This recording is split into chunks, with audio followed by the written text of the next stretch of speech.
Hello, everyone.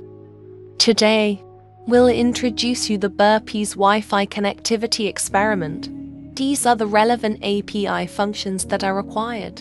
Enable Wi-Fi SDA mode, disable Wi-Fi STA mode, and related function interfaces. How to connect to the hotspot and achieve internet access. The Wi-Fi tutorial in the previous video didn't cover the process of achieving internet access. This time, we will implement this functionality. Navigate to VSCO to view the relevant code. A Wi-Fi SDA task has been created. Initialize Wi-Fi, then enable it and check if it can be activated. Allocate space to store Wi-Fi information for. Perform a search for the list of available Wi-Fi networks.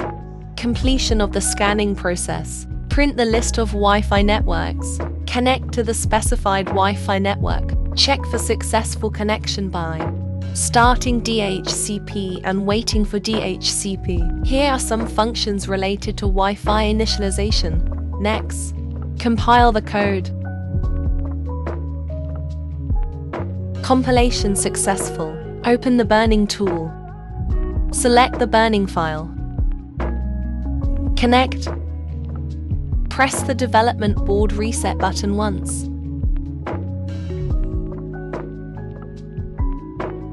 Wait for the Wi-Fi connection. This is the Wi-Fi page. This is the address of the Wi-Fi network we've connected to, along with the printed relevant information. This way, BearPi has successfully connected to Wi-Fi and is able to access the internet. Finally, let's take a look at the flowchart of the code to understand the approach of this experiment. That's all for today. If you have any questions, leave your comments below. Subscribe our channel for more videos.